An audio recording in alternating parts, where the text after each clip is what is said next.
एक विशेष दिवस आहे, तिथी ही विशेष आहे.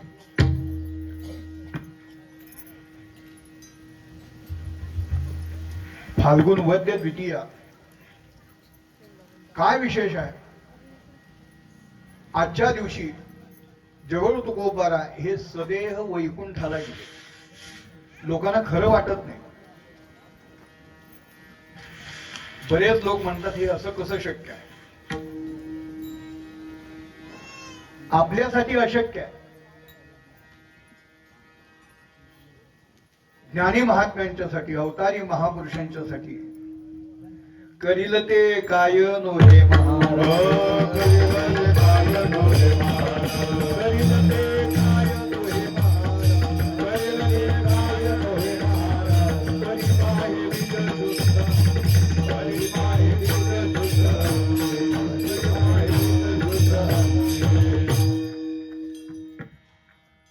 ज्ञानी महात्म्यांसाठी, अवतारी महापुरुषांच्यासाठी काहीही अशक्य नाही. अनेक गोष्टी आपल्याला समजून घेण्यासारख्या आहेत. बऱ्याच लोकांना आपल्या संप्रदायाविषयी तितकंसं माहित नाही. अनेक पद्धतीने आपल्या संप्रदायाचाही आपल्याला अभ्यास करता येतो, चिंतन करता येतं. का हा वारकरी संप्रदाय श्रेष्ठ आहे, आपण वारकरी संप्रदायामध्येच वाटचाल का करावी, अनेक गोष्टी आहेत. त्यामध्ये एक वैशिष्ट्य आहे, आपले जे सर्व संत होऊन गेले त्यामध्ये ज्ञानोबारायांनी स्थल समाधी घेतला. स्थल म्हणजे भूमीमध्ये, जमिनीमध्ये समाधी घेतला. ज्ञानदेवा प्रमाण निवृत्ती देवी ज्ञान समाधी संजीवन हरिपाठ संजीवन समाधी.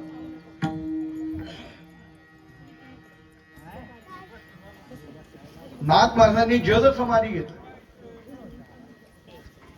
आजही नाथ षष्टीला, आता इथे ही षष्टी, पैठणला वारी असते. जशी ज्ञानोबारायांची वारी आहे तशी त्या भागामध्ये पैठणची वारी आणि मोठा समुदाय असतो. नाथांचा तो जलसमाधी सोहळा असतो. आणि आजही तिथं नाथांच्या घरी स्वतः पांडुरंगाने 36 वर्ष सेवा केली. लक्षात ठेवा. हो, 36 वर्ष. कावडीने पाणीच्या घरी चक्रपाणी वाहे. कावडीने पाणीच्या घरी चक्रपाणी वाहे. कावडीने पाणीच्या घरी चक्रपाणी वाहे. कावडीने पाणीच्या घरी चक्रपाणी वाहे. वंदनीय नंद भावे निळा वंदिताचे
आजही कावडीने पाणी जागरी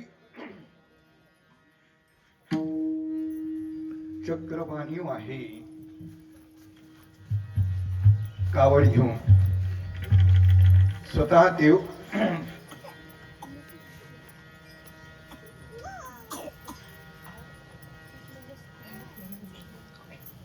पाणी भरायचे. सामान्य गोष्ट नाही, लक्षात ठेवा. आजही ते प्रतीक म्हणून वारकरी पाणी भरत असतात. तो रांजण आहे. आणि असं श्रद्धा आहे लोकांची, आपली सर्वांची, की देव वारकऱ्यांच्या रूपामध्ये येऊन ज्यावेळी कावड त्या रांजणामध्ये होतो त्यावेळी तो रांजण भरतो, एरवी नाही. बरोबर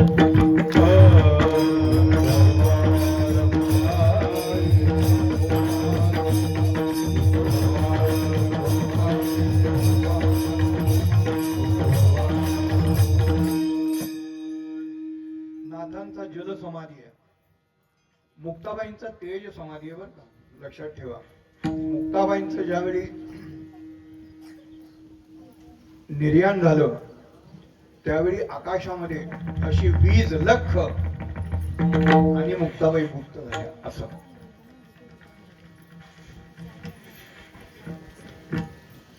तुकोबारांचा मात्र आकाश समाधी. हो, सदैव आजपर्यंत असं कधीही घडलं नव्हतं आणि पुढे नाही घडणार.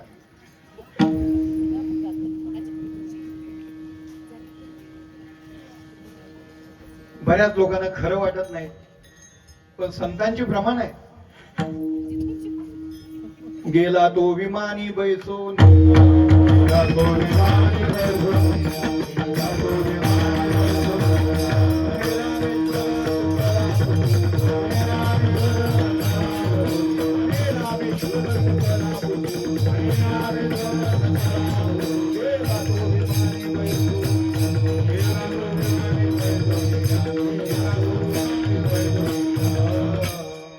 गेला तो विमानी बैसोनिया.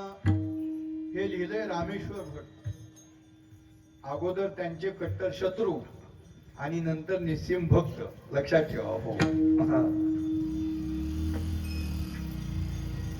या प्रमाणावरून सुद्धा लोकांना खरं वाटत नाही. म्हणून तुकोबारांच्या आरतीमध्ये शेवटचं प्रमाण आहे बघा.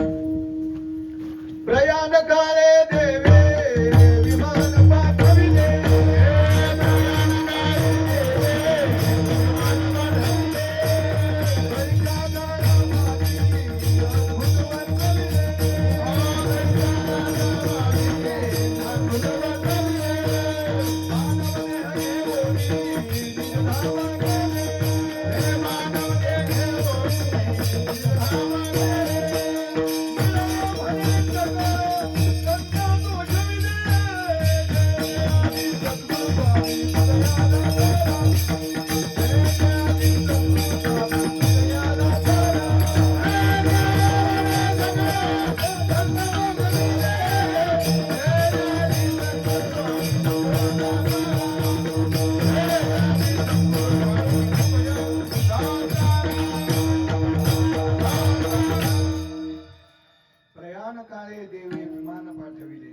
कळीच्या काळा माझी अद्भुत वर्तवले, मानव देह घेऊन निज धामा.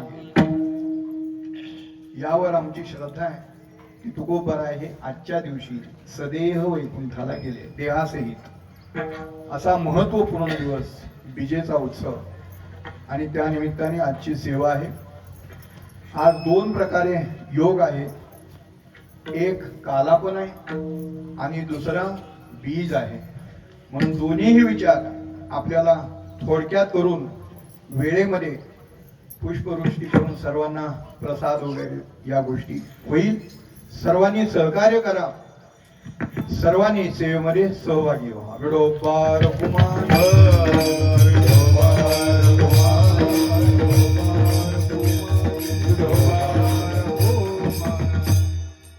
आजचा दिवस हा काल्याचा दिवस आहे. काला म्हटलं की गवळणी पर, खेडिया पर, बाटळेचा असा अभंग घ्यावा, असा आपल्या संप्रदायाचा नियम आहे. त्या नियमाला अनुसरून आजची ही गवळण माऊलींची आहे. माऊलींचं वाङ्मय वाचायलाही कठीण आहे, कळायला त्यापेक्षा कठीण आहे, आणि अनुभव यायला अति कठीण.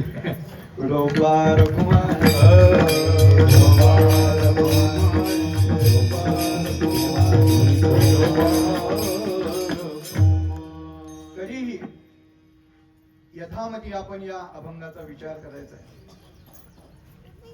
या अभंगामध्ये एक गोपी जिला श्रीकृष्णाचं दर्शन झालं, दर्शनानंतर तिला काय अनुभव आला, काय बदल घडला, याचं महाराजांनी वर्णन केलंय या अभंगात. आजची ही सेवा काल्याची असल्यामुळे काला हा सप्ताहाचा पूर्णतेचा दिवस असतो, सांगतेचा दिवस असतो. काल्याशिवाय पूर्णता नाही. सप्ताहाची असो, वारीची असो, सप्ताह किती दिवसाचा असो, कोणत्याही निमित्ताचा असू द्या, काला झाल्याशिवाय त्या सप्ताहाला पूर्णता नाही. काला झाल्याशिवाय वारीला सुद्धा पूर्णता नाही. आळंदीची वारी असू द्या, पंढरपूरची असू द्या, त्र्यंबक पैठणची असू द्या, काला झाल्याशिवाय निष्ठावंत वारकरी हे तिथून येत. हे जसं वारीची पूर्णता काल्याने, सप्ताहाची पूर्णता काल्याने, तसं मानवी जीवनाची, भक्त जीवनाची पूर्णता सुद्धा काल्याशिवाय नाही. लक्षात ठेवा. म्हणून आपल्याला काला मिळावा. लोकांना वाटतं इतकं महत्वाचं काय आहे, दही लाही हे तर आम्ही दरवर्षी घेतो, दरवर्षी हा काला आम्हाला मिळतो. पण हे काल्याचं उपलक्षण आहे, बहिरंग रूप आहे. खरा काला जर बघितला तर शास्त्रामध्ये जीव ब्रह्मैक्य स्थिती प्राप्त होणं हा खरा काल आहे. तुका म्हणे काला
अभेद देखिला.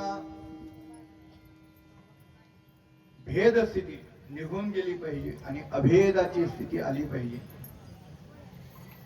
हा खरा काल आहे. तोपर्यंत जीवन अपूर्ण आहे आणि तो काला आपल्याला मिळणार आहे. लक्षात ठेवा. भाग्य आहे आपलं. याविषयी लिहिताना किंवा दुर्लभता सांगत असताना अनेक प्रमाण आहे. वैकुंठी तो ऐसे नाही, वैकुंठी तो ऐसे नाही, वैकुंठी तो वैकुंठी तो ऐसे नाही, कवळ काही कायाचे, कवळ काही कायाचे, कवळ काही कायाचे,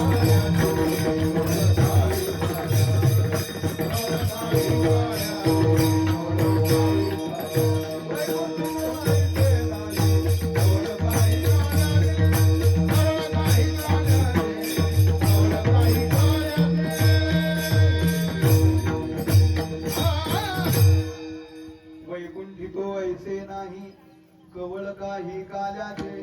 वैकुंठ इतका समृद्ध आहे पण तिथे काला नाही. लक्षात ठेवा. तुका म्हणे काला वैकुंठे दुर्लभ विशेष हा लाभ संदर्भे. असा काल आपल्याला मिळणार आहे. लोक म्हणतील इतका दुर्लभ आहे, न मिळणार आहे, ज्याच्याशिवाय आपलं जीवन पूर्ण होत नाही. मग आम्हाला लवकर काला द्या. सर्वांनी पुढे सरका, जागा ठेवू नका. पाठीमागे उभू नये. इथपर्यंत या, इकडे जागा पुढे बसा. रोपार कुमार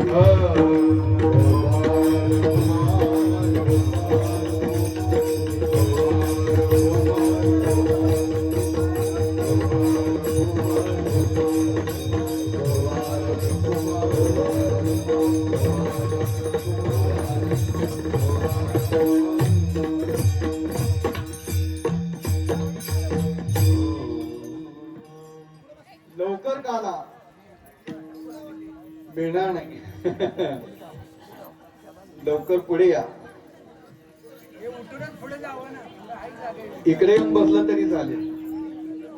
बसा, काही नाही. त्यासाठी विधी आहे. काय विधी आहे? अगोदर भगवान श्रीकृष्णाचं चरित्र ऐकायचंय, वर्णन करायचं आणि नंतर आपल्याला काला मिळणार. चरित्र ते उच्चारावे.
आजचा विधी आहे. भगवान श्रीकृष्णाचं चरित्र ऐकल्याशिवाय, वर्णन केल्याशिवाय आपल्याला काला मिळत नाही. म्हणून सर्वांनी शांत राहा. अगदी वेळेवर सर्व होईल, फक्त शांतता ठेवा. गोकुळातलं चरित्र भगवंताचं अनंत चरित्र आहे. जसे भगवंताचे अनंत अवतार आहेत. अनंत अवतार घेशी भक्ता करणे, कनवाळू कृपाळू दिना लागी उद्धरणे. तसं अनंत अवताराचं अनंत चरित्र आहे. पण त्या चरित्राचा आज विचार नाही करायचा. फक्त आज आपण श्रीकृष्णाच्या गोकुळातल्या चरित्राचा विचार करायचा. भगवान श्रीकृष्णाचं सुद्धा द्वारकेमध्ये चरित्र आहे. द्वारकेचे राजे होते. मथुरेमध्ये चरित्र आहे. पण त्याचा विचार नाही करायचा. फक्त गोकुळातल्या चरित्राचा विचार करायचा. तर गोकुळ म्हटलं की गो अधिक कुल म्हणजे गोकुळ असा तो शब्द आहे. गो या शब्दाचे 3 अर्थ होतात. एक पहिला अर्थ आहे गाय, दुसरा अर्थ आहे पृथ्वी आणि तिसरा अर्थ आहे इंद्रिय. विठोबा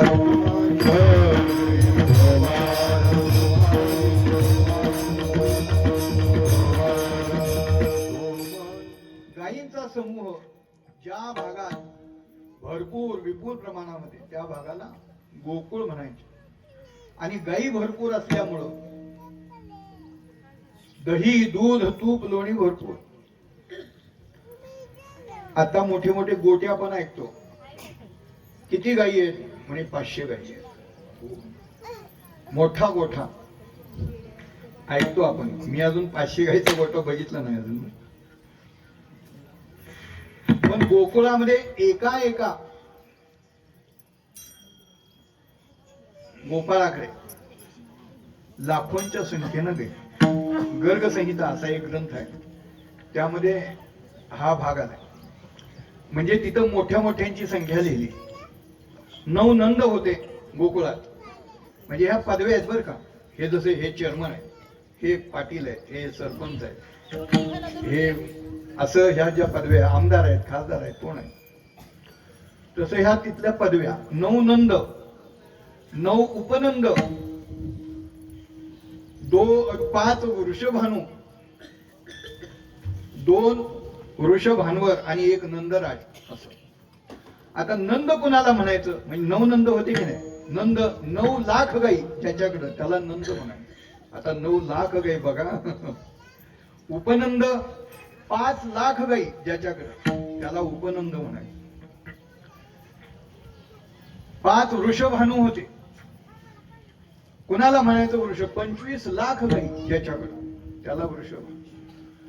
2 वृषभानवर कुणाला माहित, 50 लाख गाई ज्याच्याकडे त्याला वृषभानवर म्हणायचं.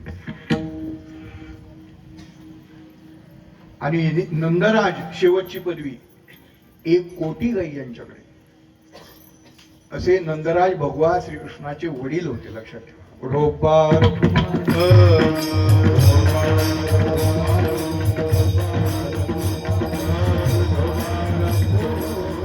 इतक्या संख्येनं गाई असल्यामुळं दह्या दुधाला अजिबात तोटा नाही. दही, दूध, तूप, लोणी भरपूर साठवायला. हे डेअरी मडकी असं नाही, रांजण तेही लाखो लिटरचे. एक दिवस जर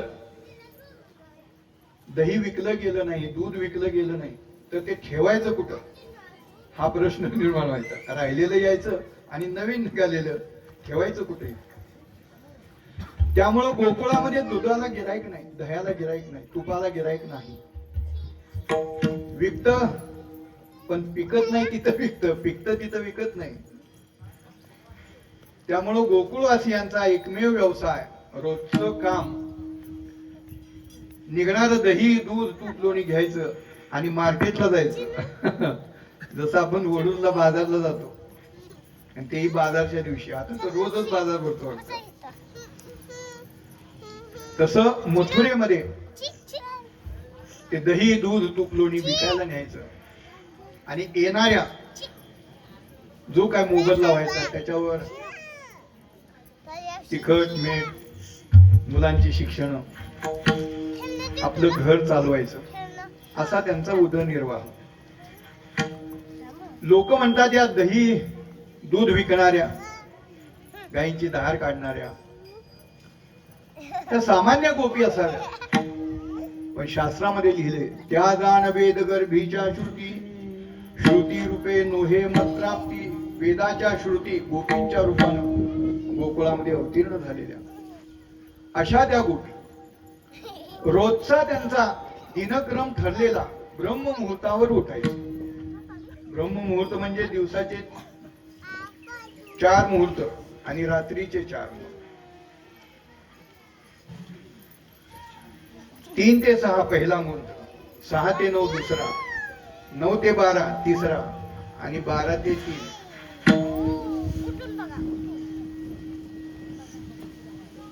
असा. सकाळी बरोबर गोपी ब्रह्म मुहूर्तावर उठायच्या.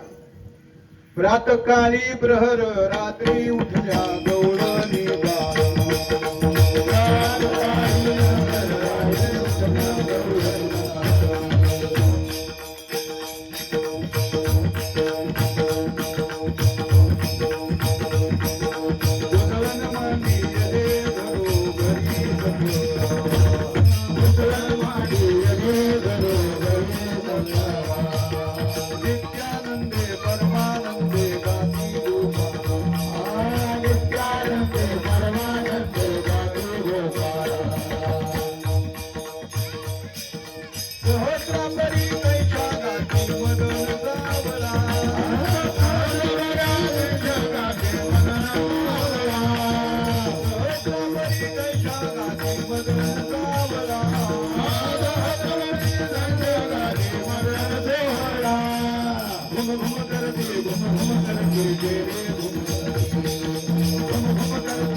शेप याची हा समजायचं असो. सकाळी जर आपण कान दिला 4-4, 5-5 किलोमीटरच्या अंतरावर त्या डेऱ्यांचा आवाज घुम घुम घुम. अजून थोडे लोक काढत असतील घुसळण, दही, ताक, मंथन. आम्ही लहानपणी पाहिले आमच्या मातोश्री करत असत त्या. ते घुसळ काम होतं आमच्या घरामध्ये. आजही ती मोठी रवी आहे, मोठी आहे. त्या रवीला ते घुंगूर लावलेले वगैरे आणि मग ते आणि तो दोर ओढताना अतिशय जपून ओढावा लागतो. थोडा जरी तो डेरा फुटून जाईल ना, मातीचा डेरा असा आहे ते. सगळ्यांना जमत नाही ते.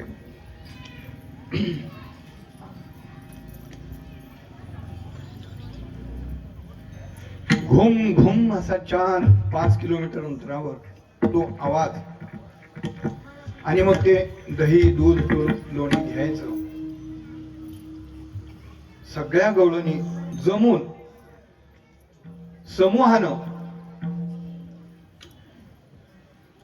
एका डेऱ्यावर दुसरा, दुसऱ्या डेऱ्यावर तिसरा असं त्या गवळणी मथुरेच्या बाजारला विकायला जायच्या. आणि हाच भाव महाराज अभंगाच्या पहिल्या चरणात. दोडीवरी दोडी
गवळणी समूहानं प्रत्येकीनं आपापल्या घरामध्ये जे जे असेल ते, कुणाच्या घरात दही जास्त असायचं, तूप कमी असायचं, कुणाच्या घरात तूप जास्त असायचं, दही कमी असायचं, असं त्यांच्याकडे जे जे असेल ते, दुडीवरी दुडी, घटावर घट, गवळणी साते निघाली. आता लोकांना ते अवघड वाटतं, पण आजही तुम्ही कोकणामध्ये आपण गेलो, इकडं वायदेस आपण म्हणतो की नाही, तिकडं सुद्धा याच्यानंतर म्हणजे हा आता मार्च चालू झाला ना, एप्रिल मे जून 3 महिने प्यायचं पाणी लांबून आणावं लागतं. कुठेतरी विहीर असते 3-3, 4-4 किलोमीटर अंतरावर. आणि मग ते पाणी आणायचं आणि तिकडं पुरुष पाणी भरत नाही, महिला पाणी भरतात. आणि मग एका हंड्यावर दुसरा हंडा. गणित असं आहे, पहिल्या उतरंडी होता, बऱ्याच लोकांना माहित आहे, सगळ्यात खालचा जो डेरा आहे तो मोठा असतो का छोटा असतो? इंद्राव बघितली का नाही? मग बोलत नाही तुम्ही. सगळ्यात खालचा डेरा मोठा, त्याच्यापेक्षा थोडा लहान 2 नंबरला, असं लहान लहान लहान करत शेवटचं जे गाडगा असतं ते आपण त्याला काय म्हणतो? तुम्ही ते संक्रांतीला ओसायला संक्रांत किंवा गुंडगी असं काहीतरी म्हणतात. हा, असं 12 उतरंडी मी पाहिल्या डोळ्याने, हो, लहानपणी. आणखीन कोणाकडे असतील जास्त? एक ठेवायची पद्धत होती ती सगळं. आजही हंड्यावर हंडा, हंड्यावर हंडा, 4 हंडे असतात डोक्यावर, हातामध्ये 2, आणि त्या महिला 4 किलोमीटर चालत येतात, पण पाणी एक थेंब सुद्धा सांडत नाही. लक्षात ठेवा, हो, एक सराव आहे तो. त्या एकमेकीवर चालताना बोलतात, गप्पा मारत येतात बरं का, असं नाही की बाबा एकटी गप्पा मारत येतात. पण त्या जरी कुठल्याही गप्पा मारत असल्या तरी लक्ष पूर्ण मात्र त्यांचं डोक्यावरच्या घागरीवर असतं, हंड्यावर असतं. या गोपी सुद्धा दुडीवरी दुडी गवळणी साते निघाली. साते म्हणजे बाजारला.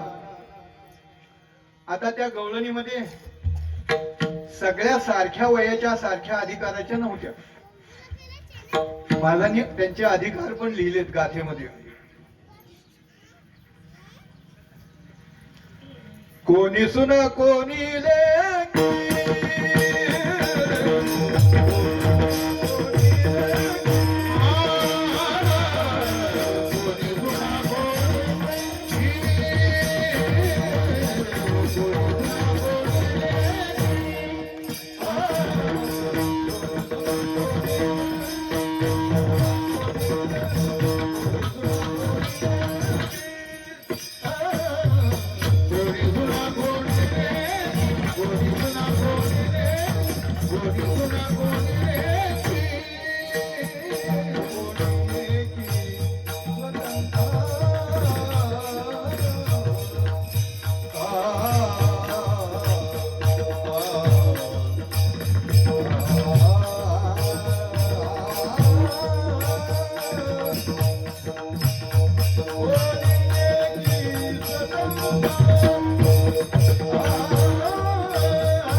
अधिकाराची.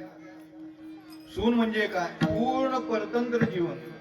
आताच नाही, मागच्या 40-50 वर्षापूर्वीच सासून दिलं तर जेवायचं, सासून दिला तर चहा, नाहीतर कामच करत राहायचं. आणि कितीही काम केलं तरी सासूला काय पटायचं नाही. हे जीवन. कौतुक आहे त्या लोकांचं की ज्यांनी इतकं सहन करून आपला प्रपंच केला, मुलाबाळांना सांभाळलं. अवघड गोष्ट आहे. कोणी लेकी, लेख म्हणजे काही स्वातंत्र्य आहे, काही परतंत्र्य आहे. म्हणजे कुठं जायचं असलं तर आईला विचारल्याशिवाय जायचं नाही, आईला विचारून जायचं. समजा आई म्हटली आज आपल्या घरी वारकरी येणार आहे, तू जाऊ नको, आम्हाला मदत कर. ती म्हणते आमचं 1 महिन्यापूर्वी प्लॅनिंग ठरलंय आमच्या मैत्रिणींचं, आम्ही जाणार, आणि ती निघून जाते. का आई माग बघत नाही, आई काही रागवत नाही. म्हणजे विचारल्याशिवाय जायचं नाही, पण नाही म्हटलं तर ती जाऊ शकते, काही स्वातंत्र्य. आणि सासू म्हणजे जिला पूर्ण स्वातंत्र्य आहे, काय करायचं असलं तर कुणाला विचारायची गरज नाही. गुरुनाम गुरु साखरे महाराज नेहमी म्हणायचे की ज्या घरात 30-40 नोकर आहेत,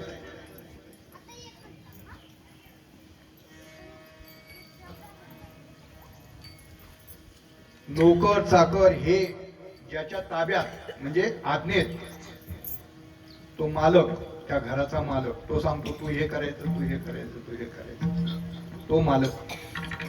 आणि असा मोठा मालकही हिच्या मुठीत, ही घराची मालकी. अशी सासू. अशा वेगवेगळ्या अधिकाराच्या गवळणी निघाल्या. आणि जाता जाता मात्र एक अद्भुत प्रसाद एका गोपीच्या गवळणीच्या जीवनामध्ये घडला, जी सासू या अधिकाराची होती. म्हणजे जिला आता कोणतंही कर्तव्य कर्म राहिलं नाही, सगळं काही केलंय. निष्काम कर्म केलं, निष्काम उपासना केली, देवाचं भजन केलं, वारी केली, सगळं काही केलं, सद्गुरूंची सेवा केली, ज्ञान प्राप्त केलं. ज्ञानात एव तू कैवल्यम, मोक्ष प्राप्ती झाली, देवाचं दर्शन झालं. अशी क्रमाक्रमाने ती गेली. जात असताना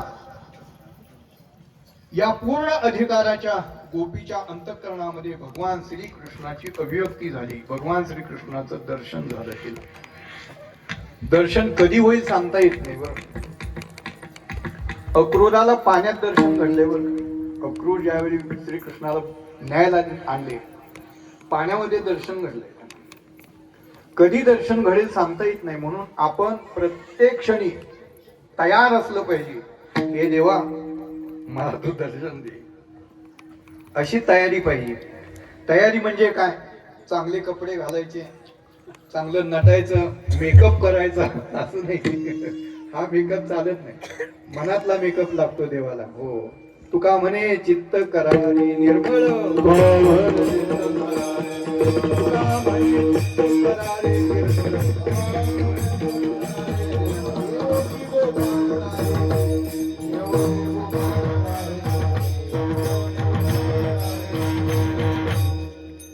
भगवान श्रीकृष्णाचं दर्शन झालं. चित्त शुद्ध असल्यामुळं, निर्मळ असल्यामुळे. आणि श्रीकृष्णाचं दर्शन झाल्यानंतर त्या गोपीची अवस्था इतरांच्या पेक्षा वेगळी. बघा, देवदर्शनाचे जे अनेक परिणाम आहेत, त्यामध्ये ज्याला देवदर्शन घडतं, पहिल्यांदा त्याच्या मनातले सगळे अंतःकरणातले विकार गेलेले असतात.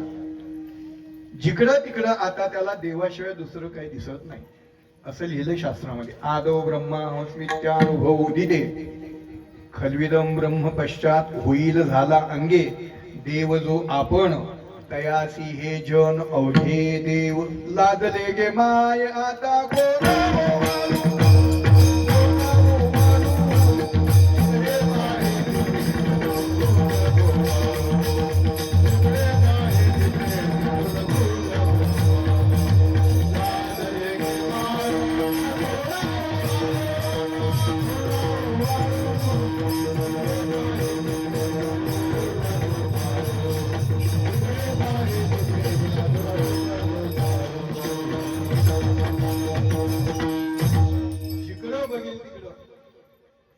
देवदर्शन होतं. लक्षात ठेवा.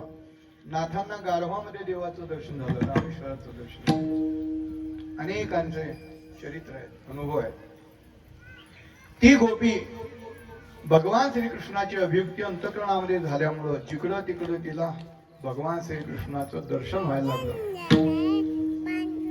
भगवंताचाच अनुभव येतो. सर्वांच्या बरोबर व्यावहारिक दृष्टीने, देह दृष्टीने ती गेली मथुरेमध्ये. ज्या जागी विकायची जागा होती, प्रत्येकाच्या विकायच्या जागा ठरलेल्या असतात. आपण बाजारला गेलो तरी आपल्या जागेवर आपण जातो. दुसरं कोणी बसलं तर हे उठ, माझी जागा आहे, माझी सासू इथं बसत होती, आता मी बसते इथं, तुला इथं बसता येणार नाही. असं ती आपल्या जागेवर बसलेली विकायला नेलेला माल मांडलेला आहे. विकायला नेल्यानंतर बाजारची पद्धत आहे, आपण जे विकायला नेलंय ते व्यवस्थित मांडणी अगोदर करतात येईल आणि नंतर मग विकायला सुरुवात, जेणेकरून गिरायकाला बघितल्याबरोबर इथंच आपण भाजी घ्यावी असं वाटावं, अशा पद्धतीने ती मांडणी करत असतात.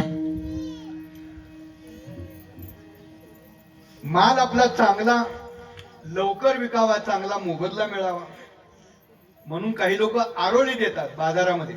भाजी घ्या भाजी, वांगी घ्या वांगी, ताजी ताजी वांगी, खमंग वांगी. आता खमंगपणा काय आणि वांग्याचं हे काय, चव काय, हे कुठं बसत नाही. खमंग हा शब्द दह्याविषयी, दुधाविषयी वापरला जातो, पण ती हुशार असते, ती वांग्याला लावते खमंगपणा. बरोबर.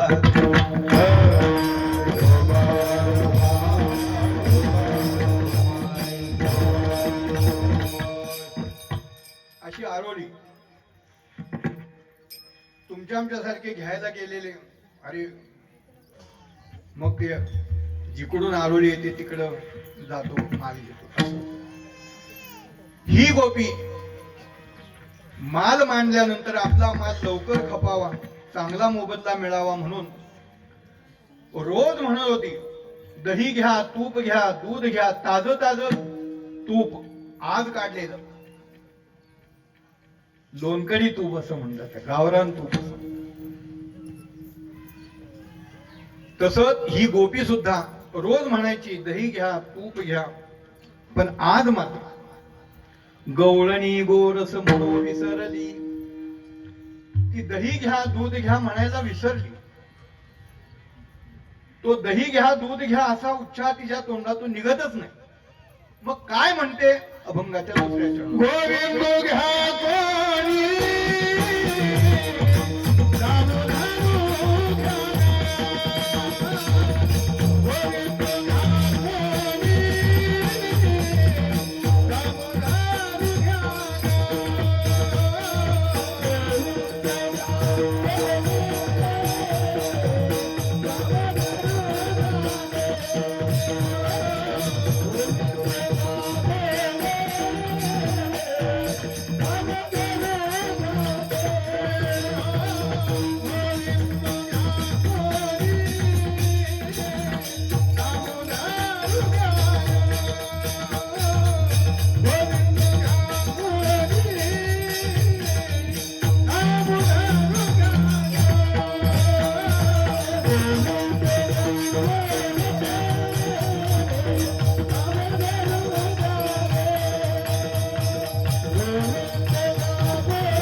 असं ती का म्हणते? वास्तविक व्यवहाराच्या दृष्टीने विरुद्ध आहे.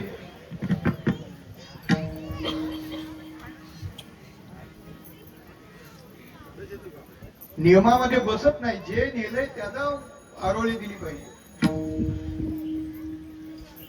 आणि नियमाच्या विरुद्ध असल्यामुळं बाजारला आलेल्या ज्या मथुरेतल्या स्त्रिया होत्या, जे कोणी बाजारकरी होते, तव तव बोलती मथुरेच्या गे, ते तिला म्हणायला लागले, हे गोपी असं काय म्हणते तू?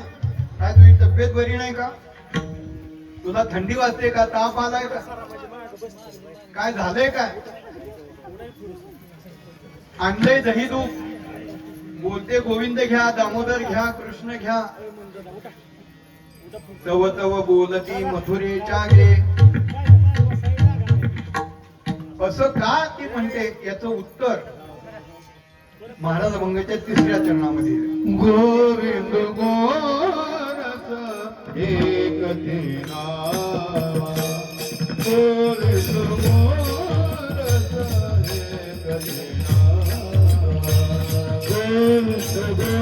एक नावा, गोविंद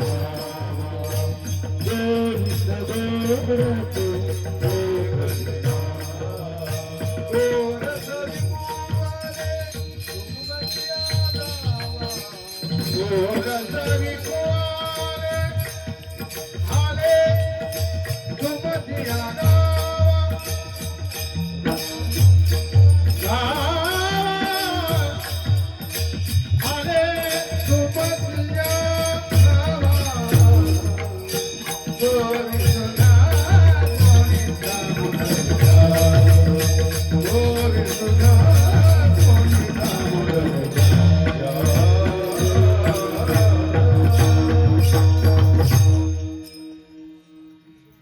दही दूध तूप लोणी हे तुमच्यासाठी वेगळं आहे, किंवा दही वेगळं, दूध वेगळं, गोविंद वेगळा. पण माझ्यासाठी, माझ्या अनुभूतीला, माझ्या अनुभवाला मात्र गोविंद गोरस एकची नावा. गोविंद आणि गोरस हे मला आता वेगळं वाटत नाही, दिसत नाही, अनुभवाला येत नाही. गोरस विकू आले तुमच्या गावा. मी इथं गोरस विकायला आले, दही विकायला आले, पण आता दही आणि गोविंद मला वेगळा दिसत नाही, अनुभवाला येत नाही. याच कारण काय? बापर खुमा देवीवर विठ्ठलाची भेटी, बापर खुमा देवीवर विठ्ठलाची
हे कहण्याचं कारण काय? गोविंद आणि गोरस हे भिन्न न दिसता एकच दिसतंय. याचं कारण काय? बाप रखुमा देवीवर विठ्ठलेसी भेटी. रखुमा देवीवर विठ्ठल श्रीकृष्ण त्याची मला भेट झाली, त्याचं मला दर्शन झालं, आत्मत्वाने त्याचं दर्शन झालं आणि परिणाम आपुले समसाठी करुणी ठेला. मला त्याने आपल्यासारखं केलं. व्यवहारामध्ये बघा, डोंगर पाहिला आपण डोंगर होत नाही, झाड पाहिलं आपण झाड होत नाही, नदी पाहिली नदी होत नाही आपण, पण देवाला पाहिलं आपण वेगळं राहत नाही, देवच होतो. लक्षात ठेवा. देव पहावयासी गेलो तेथे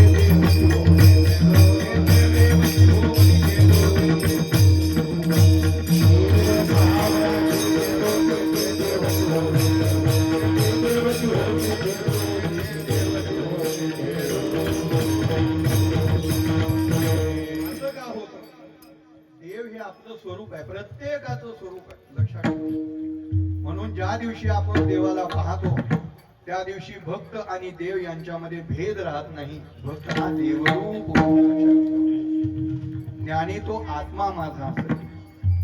तात्पर्य, मी कृष्णरूप झाल्यामुळं सर्व वस्तू आता मला कृष्ण रूपानं दिसतात. दही वेगळं आणि कृष्ण वेगळा मला दिसत नाही. म्हणून गोविंद घ्या कोणी दामोदरो घ्या गे, तव तव बोलते मथुरेच्या गे. आपणही आपल्या जीवनामध्ये एक इच्छा करावी, देवाला प्रार्थना करावी. देवा एक क्षण असा यावा की वेगळं न दिसता सगळीकडे देव दिसावा.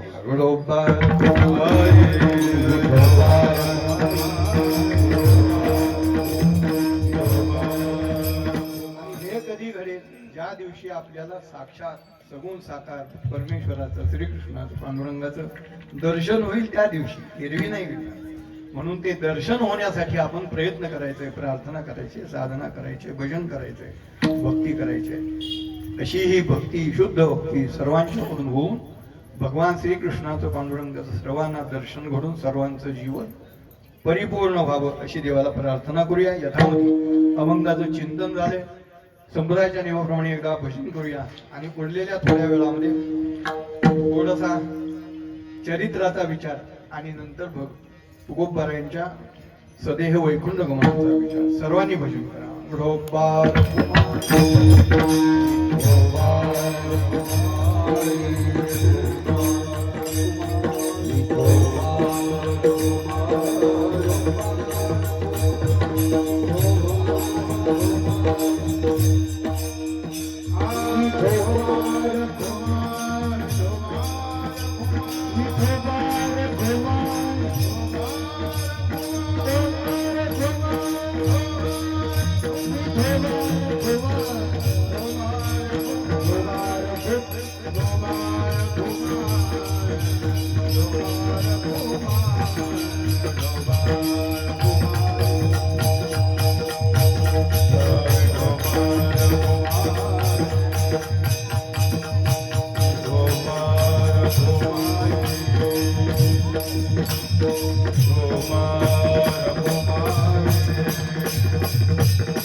परियेसी केशवा विनंते माझी वाणी तुझे वणे गुणनाम ऐसे रे प्रेम काही कला.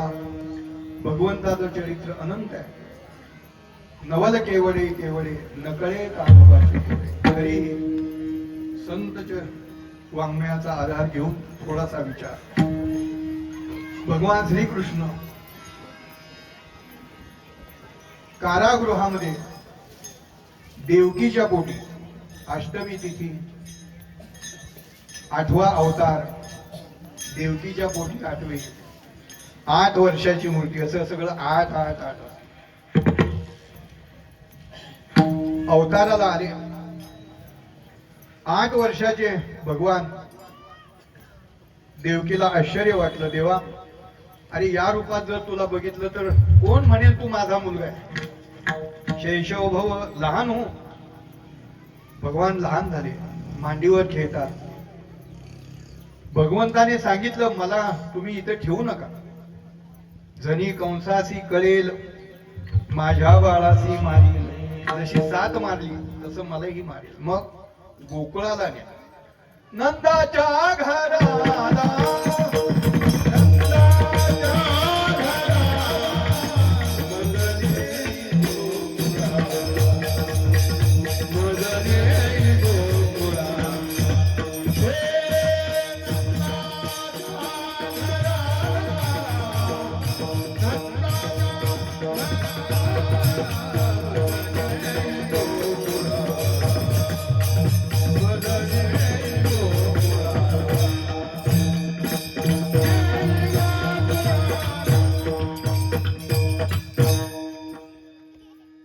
वसुदेवाने टोपलीमध्ये ठेवले.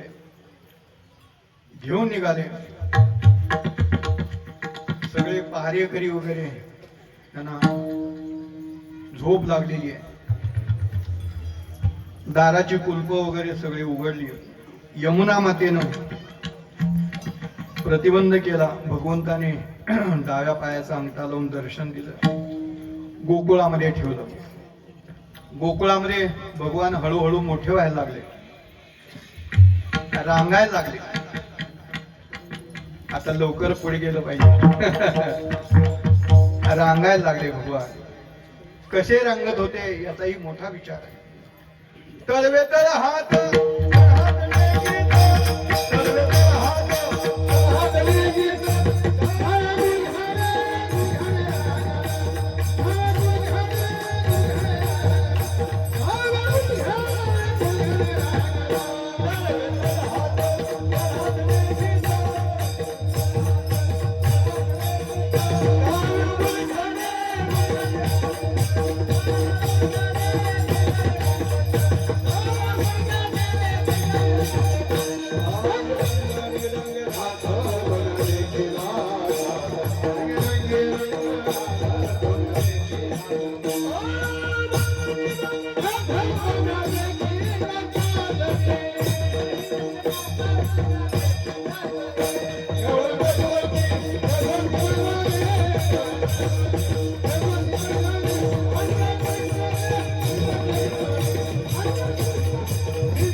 डाव्या गुडघ्याने रांगत.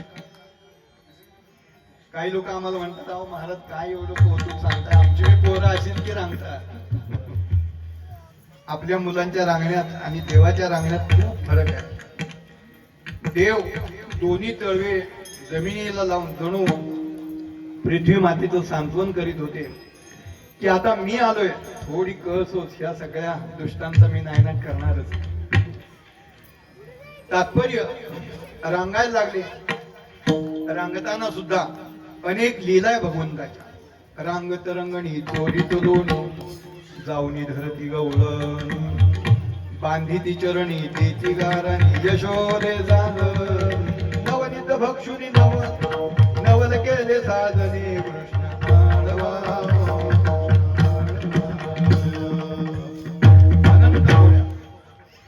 अनंत घोड्या थोडे थोडे मोठे व्हायला लागले. गोपाळांच्या मध्ये खेळायला जायला लागले. बघितलं तर सगळे गोपाळ अगदी अशक्त उद्बत्ती छाप सगळ्या बरगड्या अगदी मोजाव्यात. विचारणारे इतकं दही दूध तूप लोणी होत असताना तुम्ही एवढे सांगितलं होतं ते सगळं विकायला जातं, आम्हाला खायला मिळत नाही. देवानं सांगितलं आज पहिला नियम, आपलं दूध दही कुठेही विकायला न्यायचं नाही, निर्यात बंदी. आता ते युद्ध चालू झालंय, सगळे निर्यात बंदी, शेतमाल पडून आहेत सगळे, आणखीन अडचणी निर्माण झाले. असो, निर्यात उठवली पाहिजे, लवकर हे बंद झालं पाहिजे, देशात जगाचे व्यवहार सुरळीत झाले पाहिजे. असो, तरीही गोपी रोजच्या नियमाप्रमाणे दही दूध तूप लोणी घेऊन जायच्या. अनेक ठिकाणी गवळणीचा थाट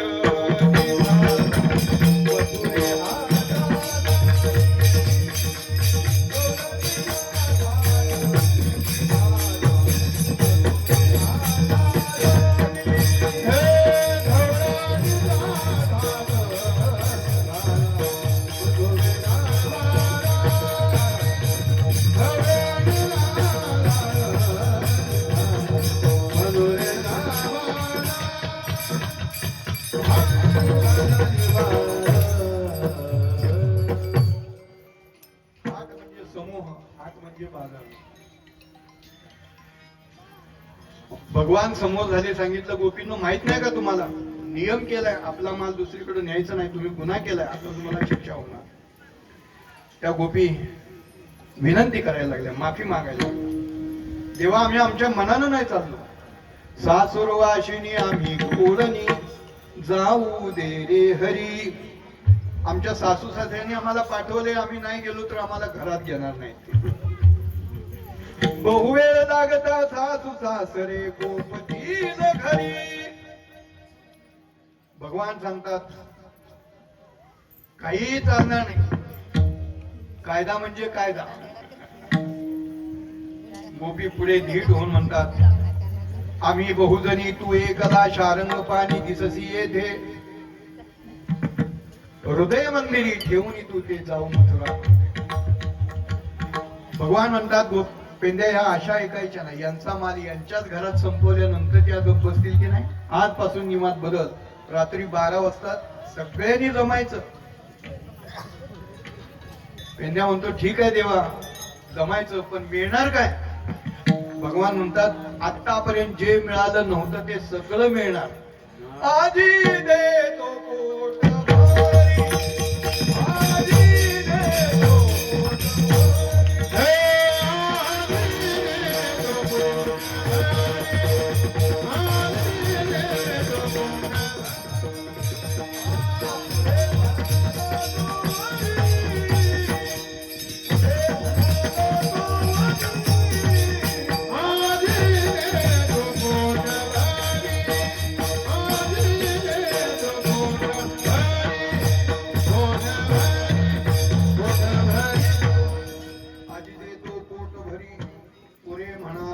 भरी. सगळे गोपाळ जमलेले. देवानं अशा घरामध्ये सर्वांना नेलं, सांगितलं आपापले डोळे बंद करा. सगळ्यांनी डोळे बंद केले.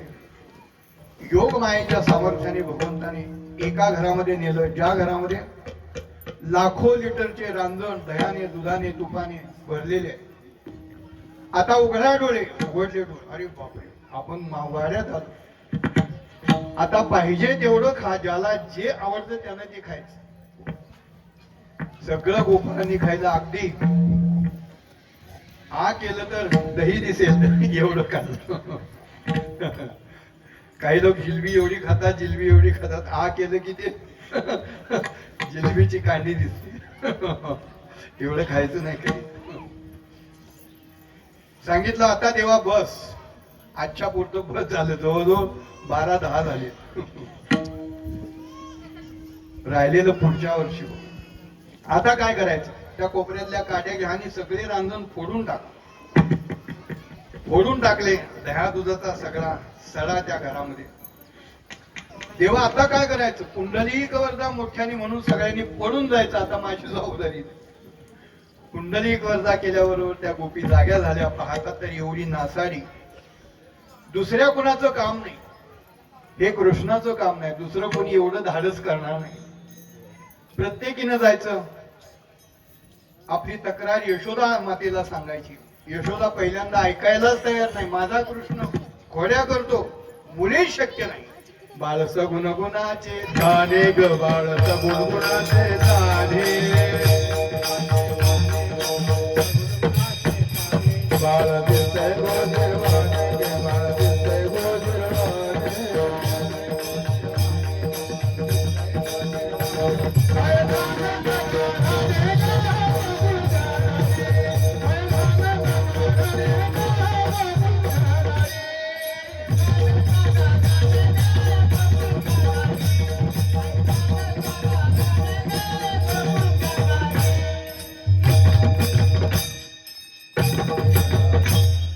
सावलागे शिवना माझा गवळणीत खेळे राजा, तुम्ही मोठ्या ढाल गजा. एक अनुभवी गोपी होती, गवळण होती. ती म्हणते, अगं एकीने जाऊन कोण आपल्याला तिथं विचारते, कोण आपलं ऐकते. सगळ्या जमा झाल्या. अवघ्या वेळोनी गवळणी राजा नंदाचे अवघड. जोडी गवळणी राजा नंदाच्या. आधी जातो गोकुळ सोडोनी, नामुच्या तुला घेऊनी. आधी जातो गोकुळ सोडोनी, नामुच्या तुला घेऊनी. हे गे बाई आभाती पाहावेना, हे गे बाई आभाती पाहावेना, हे गे बाई आभाती पाहावेना, हे गे बाई आभाती पाहावेना. यशोदे बाळ तुझा काना, तुझ्यावर सोडून गाना. यशोदे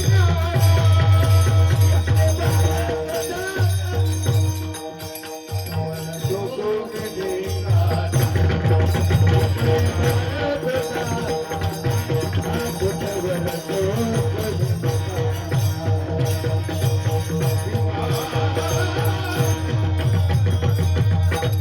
सर्वांना पाहिल्यानंतर यशोदा घाबरली. सांगितलं, कृष्ण आता आजपासून तू गावात राहायचं नाही.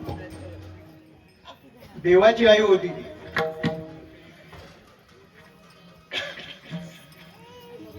शाळेत जायचं आणि आईची आज्ञा शिरसावंद्य मानून भगवान कुठलीही तक्रार न करता शाळेत निघाले. त्यावेळची शाळा म्हणजे गायी राखण्याची शाळा, गोरक्षणाची शाळा. आत्ताची आई असती तर म्हटली असती, गावावर गाढवाचा नांगर फिरला तरी चालेल, पण सरपंच माझाच पोर नको ना. पण ती देवाची आई होती, लक्षात ठेवा. भगवान निघाले. गोपाळ आहे, गायी आहे, घोंगडी आहे, पावा आहे, हे सगळं. पावा घोंगडी घेऊन पायी, पावा घोंगडी घेऊन पायी, पावा घोंगडी घेऊन पायी, पावा घोंगडी घेऊन पायी. रंगे गोपाळ घेऊन गायी, रंगे गोपाळ घेऊन गायी. रुक्मिणी आले नवलाई, रुक्मिणी आले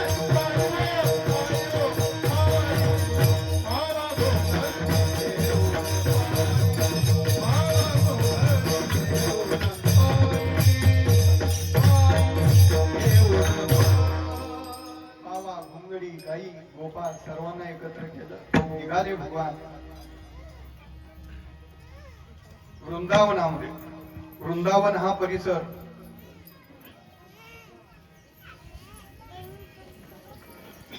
गायींना भरपूर गवत, यमुनेचं काळशार पाणी, वृक्ष वेली सगळीकडे हिरवगार.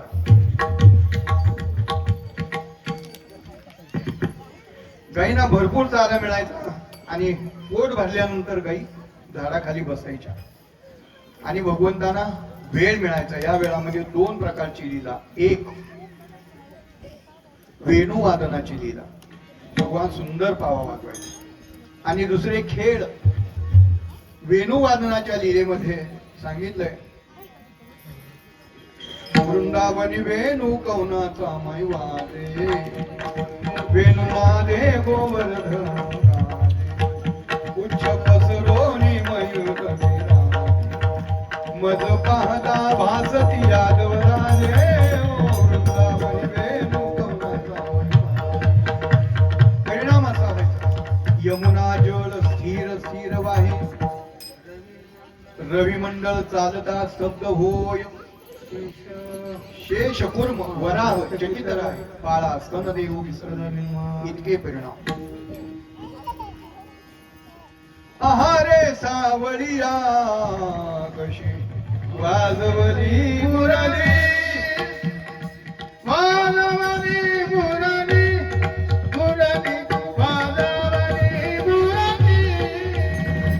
आहारे सावळिया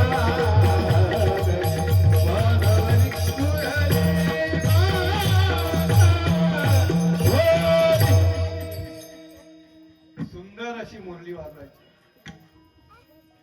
दुसरं खेळ खेळायचे, हमामा हुंबरी, हुतुतू, आट्यापाट्या, हुतुतू, हुतुतू,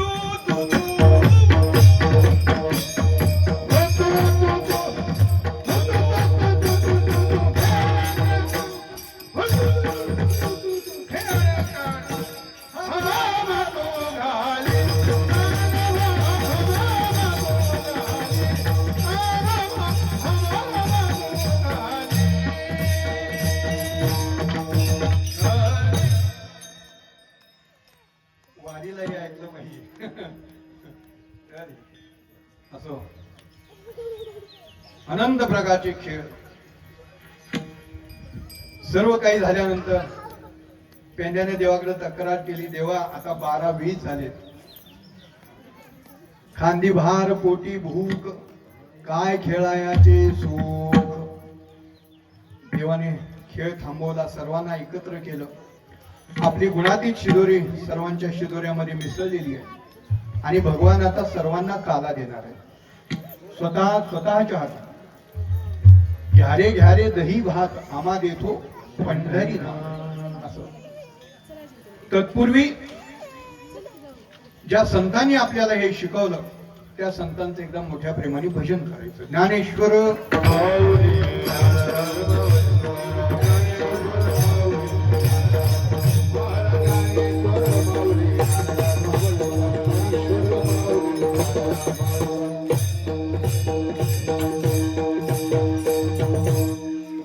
चाललेला हा उत्सव असाच चंद्र सूर्य आहे तोपर्यंत चालत राहावा. तुकोबरायांच्या पांडुरंगाच्या कृपेने या परिवारामध्ये सुख समृद्धी समाधान सर्व काही प्राप्त व्हावं, देवभक्तीचा वारसा असाच चालू राहावा अशी देवाला प्रार्थना करूया. आजचा जो मुख्य विधी आहे तुकोबरायांचं वैकुंठ गमन. तुमचा आमचा जन्म आहे, संतांचा देवाचा अवतार आहे, लक्षात ठेवा. संत सुद्धा अवताराला येतात आणि देव पण अवताराला येतात. देवाच्या अवताराचं प्रयोजन आहे. अवतार घेऊन या चक्र गदा, हाची धंदा करीतो, भक्ता राखे पायापाशी, दुर्जनाशी, किंवा धर्म रक्षा होया अवतार घेशी, आपल्या बारीशी. देवाच्या अवताराचं प्रयोजन आणि संतांच्या अवताराचं प्रयोजन. अवतार तुम्हा धराया कारण, उद्धाराया जन जन जीवा.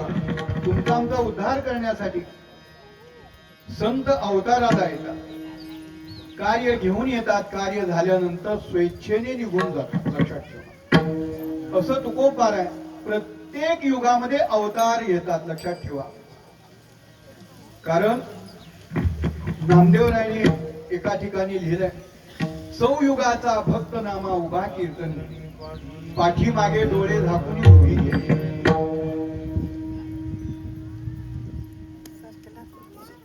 तुकोबारांनी सुद्धा आम्ही वैकुंठवासी आलो याची कारणासी बोलिले जे ऋषी साथ भावे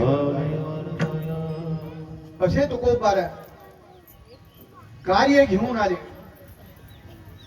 अज्ञान निवृत्त करून तुम्हा मला सन्मार्ग देण्यासाठी उजळावया आलो वाटा खरा खोटा निवाड. असं आपलं कार्य पूर्ण झाल्यानंतर शहाण्या माणसानं कार्य पूर्ण झाल्यानंतर तिथं थांबायचं नाही, राहायचं नाही, नाहीतर कदाकाळी अवमान होण्याची शक्यता असते. तुकोबारांचं कार्य पूर्ण झाल्यानंतर तुकोबारा देवाला प्रार्थना करतात, हे देवा, जे कार्य मी घेऊन आलेलो होतो ते कार्य परिपूर्ण झालेलं आहे. आता मला या लोकांमध्ये राहण्याची इच्छा राहिलेली नाही. आता दिसो नये जना कैसे करी नारायणा. या लोकांना मी दिसू नये असं कर. बऱ्याच वेळा आपल्याला वाटतं एवढं काय झालं, एवढी लोक वाईट आहेत का? आणि बऱ्याच वेळा लोक शंका घेतात, बरं काय मोठे हे लागून गेले आणि आम्हाला असं म्हणतात, आम्ही एवढं वाईट झालो का, आम्ही एवढं वाईट आहोत का? खूप बरं आहे, परिहार देतात. संसाराचे अंगी अवधी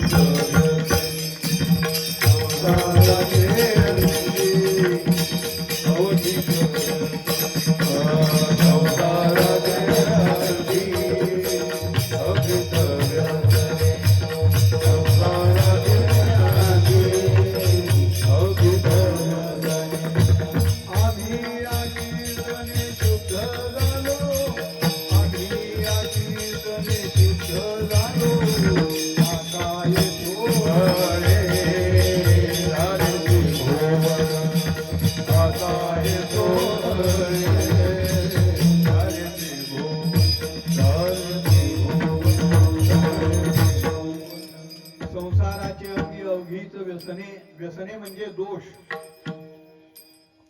प्रपंचामध्ये अनेक दोष आहेत आणि या दोषामध्ये राहणं आता मला नकोस झालंय, नकोस झालं.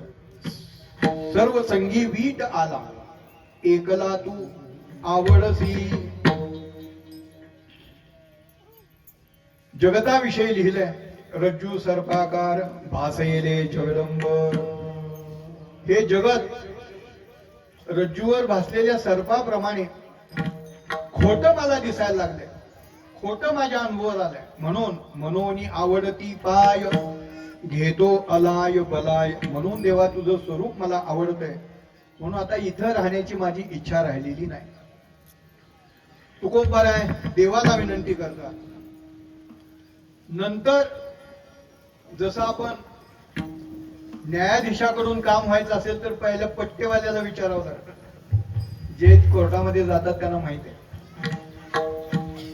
म्हणले देवाकडून काम व्हायचं असेल तर देव वाहणारं जे वाहन आहे, आताचे ड्रायव्हर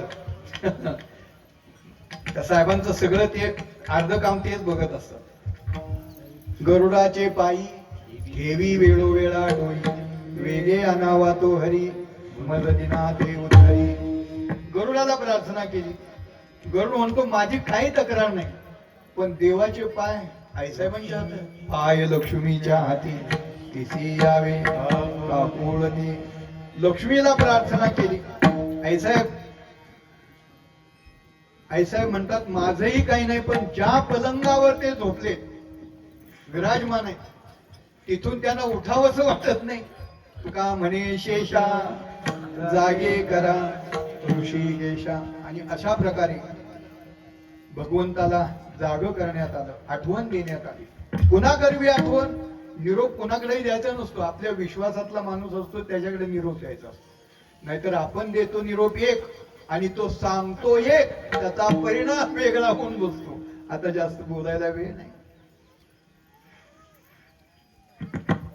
तुम्ही सनकादी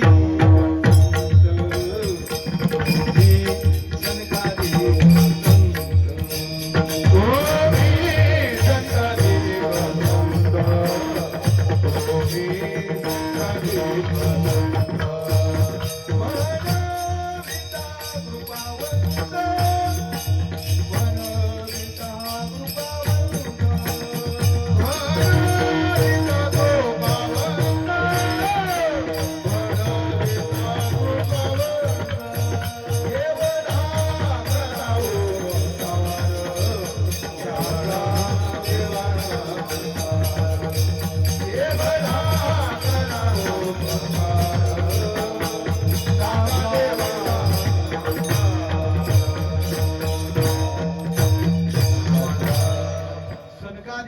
देवांच्याकडं निरोप दिला की देवाला माझा निरोप द्या, मला न्यायला ये असा माझा निरोप द्या. आणि संतांच्याकडे निरोप, तुम्ही संत सारे कृपेचे सागर, निरोप हा फार सांगा देवा. भगवान निघालेले आहेत.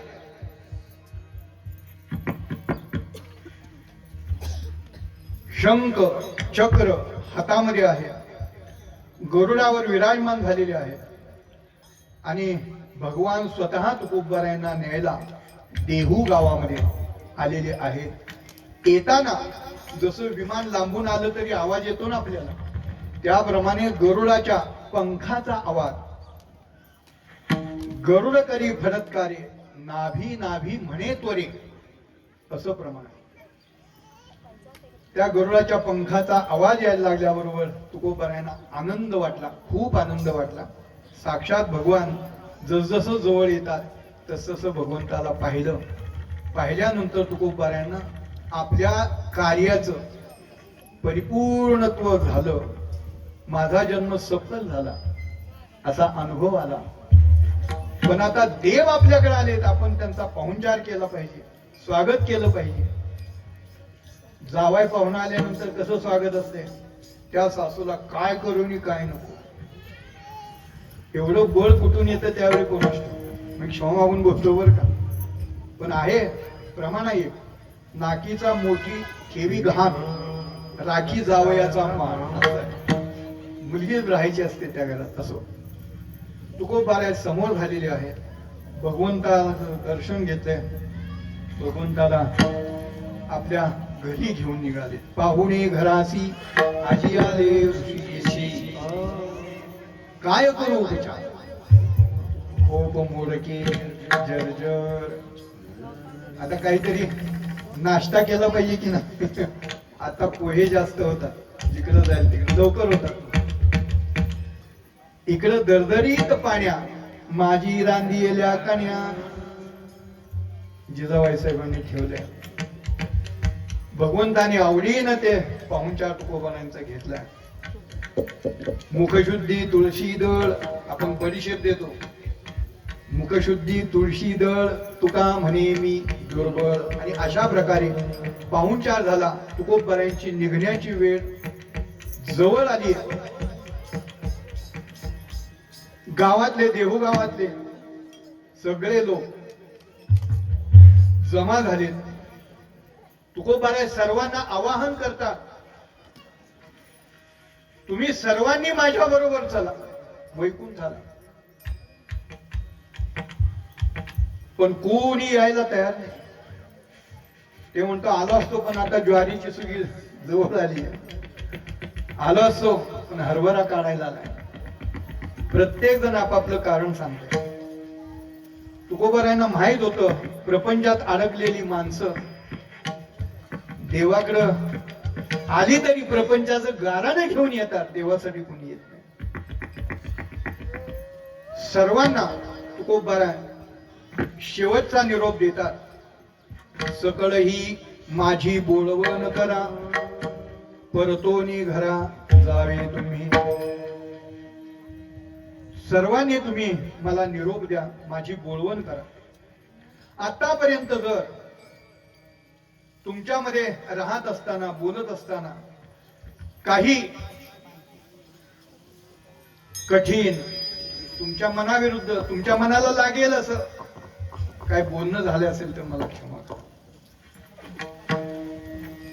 इथून पुढे मात्र आता तुमची आमची भेटी होणार नाही.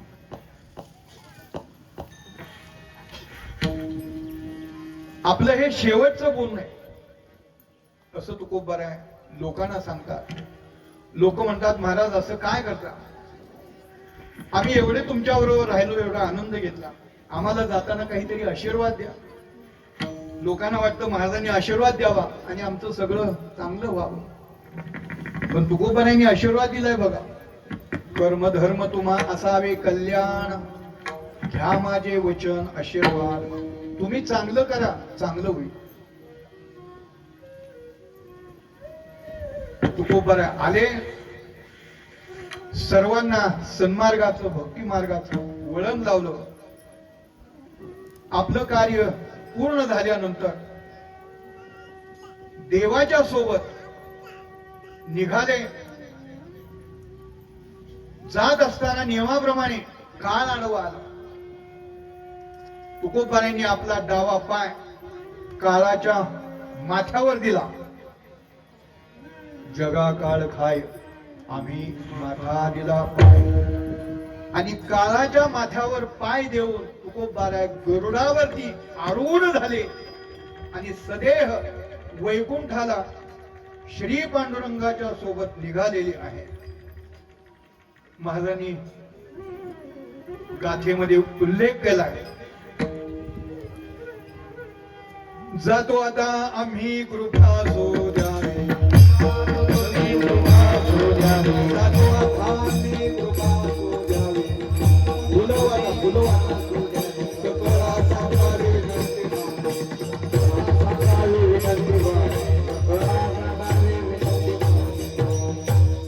शांतपणे फुलं घ्या.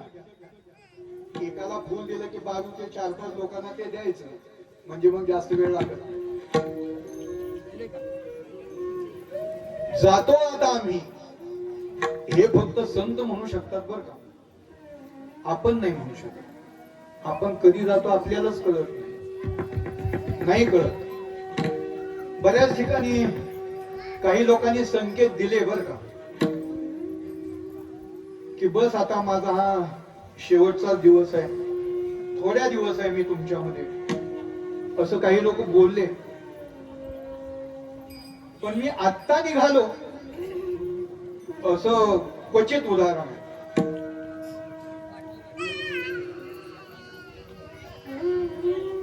ब्रह्मलीन जोग महाराजांचं उदाहरण आहे. ते खूप आजारी पडले, पुण्याला ऍडमिट होते. शेवटचे काळ जवळ आला, त्यांना समजलं आणि त्यांचे शिष्य सोनोपंत मामा सांगितलं, सोन्या आत्ताच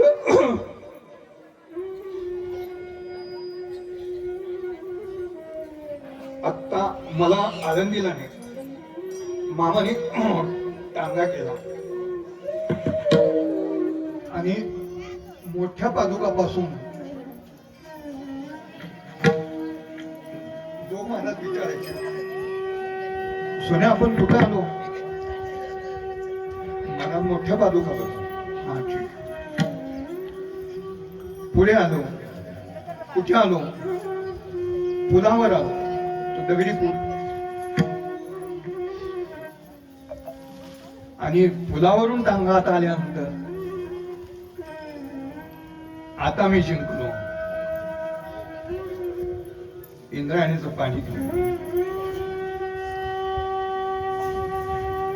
आणि पाणी घेतलं आणि आपला देह ठेवला. दादा महाराज साखरे पाठ झाला 4 वाजता. पाठामध्ये वर्णन केलं योगी महात्मा आपला देह कसा ठेवतो. तिथं ओवी आली का झाकली या घटीचा दिवा, नेनी जे काय झाला केव्हा, या रीती जो पांडवा देह ठेवे. दिवा त्याच्यावर घट झाकायचा, भांड झाकायचं. तोपर्यंत तो जळत राहतो जोपर्यंत आत ऑक्सिजन आहे तोपर्यंत. ऑक्सिजन संपला की तो आपोआप विझतो, त्याला विझवावा लागत नाही. त्याप्रमाणे जो आपला देह ठेवतो, नतस्य प्राणा उत्क्रामन्ते तत्रैव सम्मिलीयते असं लिहिलं. त्याप्रमाणे जो ठेवले. ते विद्यार्थी होते, त्यांनी विचारलं पाठ संपल्यानंतर, दादा खरोखर असा देह ठेवता येतो का? हो म्हणजे खरोखर देह ठेवता येतो. ज्या ती मौलींनी लिहिलंय त्या ती ठेवता येतो. असं कोणी आहे का आता सद्य स्थितीमध्ये की अशा पद्धतीनं देह ठेवणार? देहूरोडच्या बाजूला ते फिरायला जात असत. जाता जाता दादा बाजूला झाले, उत्तरेकडे तोंड केलं, मांडी घालून बसले, आसन लावलं आणि त्याच ठिकाणी आपला देह ठेवला. लक्षात ठेवा. योगी महात्मा. तुकोबाराय म्हणतात मी आता जातो. तुमची माझ्यावर कृपा असावी. तुम्ही मनात काय ठेवू नका. जरी एखादा शब्द चुकून गेला असला तरी राग मानू. जातो आता मी. कृपा असू द्यावी सकळा सांगावी विनंती माझी. काय विनंती आहे? वाढ वेळ झाला उभा पांडुरंग. वाढ वेळ झाला उभा.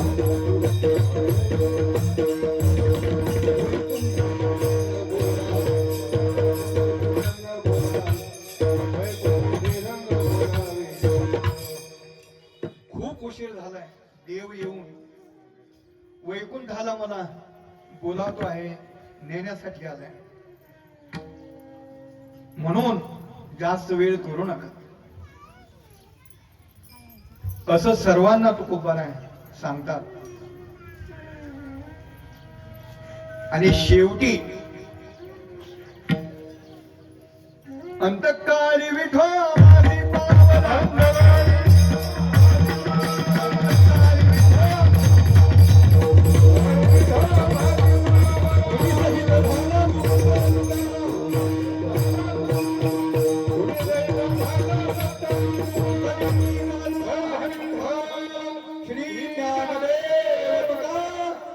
जगद्गुरु तुकाराम महाराज की. जगद्गुरु तुकाराम महाराज की. जगद्गुरु तुकाराम महाराज की. तुकाराम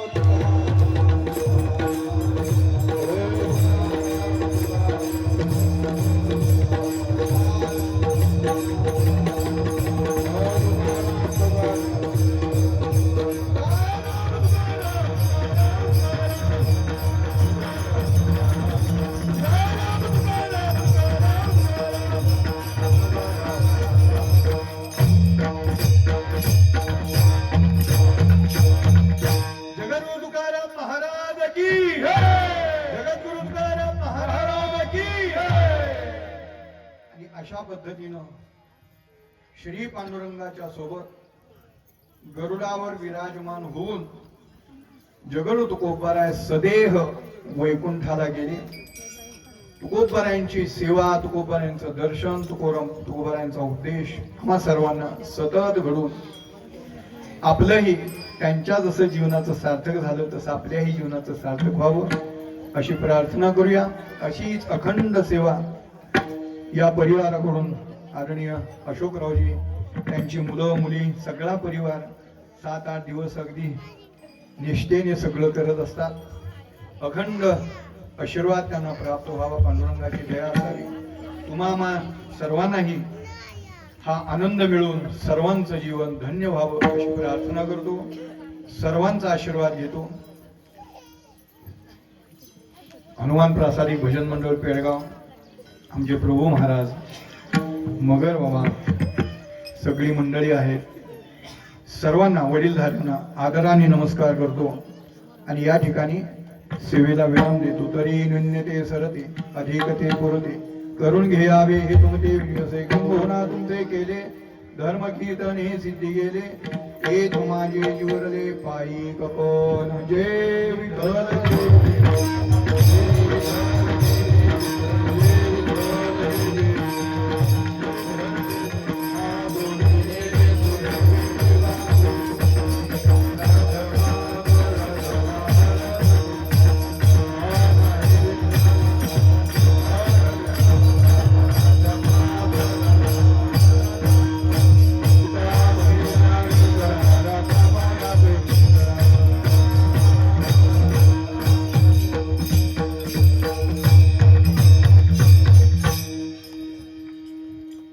इकडं सगळ्या गोपाळांना भगवंताने गोलाकार उभं केलंय, मध्ये भगवान उभे राहिलेत. सर्वांच्या शिदोरे एकत्र केलेत. आपली गुणातील शिदोरे त्यामध्ये मिसळलेली आहे. ती भगवान आता सर्वांना काला देत आहे. कंठी धरिला कृष्ण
सकळ देवा धीरेवा कृपाळवादी केशवा महानंदा महानुभावा सदाशिवा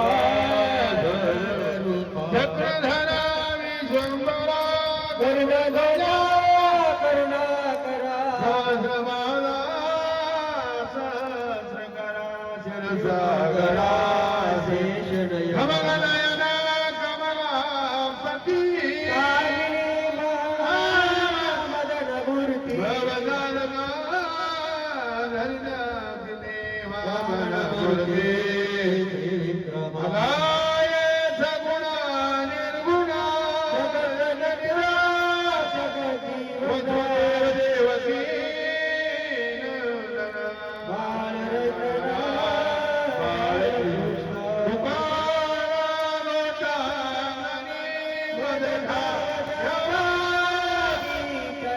गीत करीत भव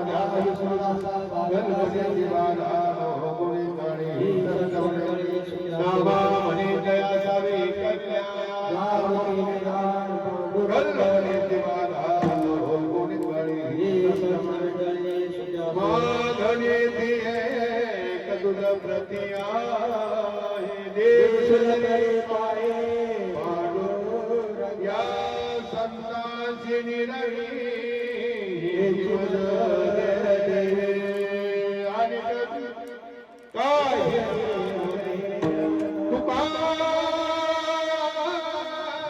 म्हणे आता उदार तो मदा हेवी पायी संता या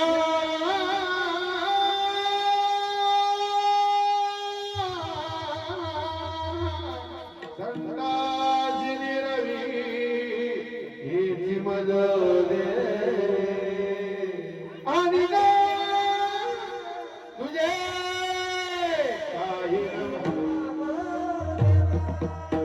आता विश्वस्वते देवी हे वागत तुझावे सोनी मन जाने हे प्राणी व्यक्ती सांडो या सत्कर्मे रती वाढो भूतापरे पडो मैत्र जीवाचे दुरिताचे जाओ विश्व स्वधर्म सूर्य भाव सो देवाचे अनुने लाभो प्राणी वर्षते सकळ मंगळी ईश्वरी टाळी मागे हरी नरवज भूमंडळी भेट तुझ्यावता तला कल्पतरुचे हे जडा चित्तामणीचे गाव भोगते चंद्रने रांजना आर्दंडे तापैन हे निर्वैधना सज्जना किंबहुना सर्व सुखी पूर्ण होणे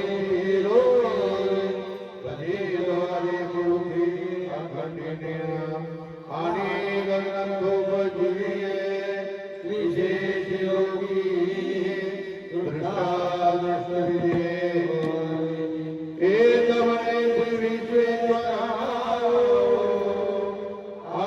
होईल दान बसाला हे देव ज्ञानदेव सुखिया हे देव ज्ञानदेव सुखिया हे देव ज्ञानदेव सुखिया ओम शांती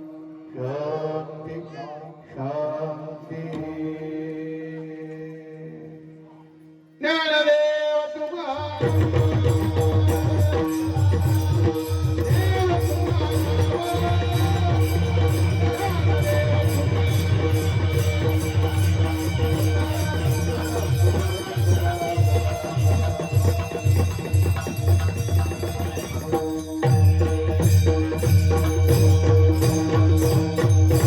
कुंडली हरिधार श्री ज्ञानदेव पंढरीनाथ भगवान मौली ज्ञानेश्वर महाराज जगद्गुरु तुकाराम महाराज की छत्रपती शिवाजी महाराज की छत्रपती संभाजी महाराज की भारत माता की जय श्री राम जय श्री राम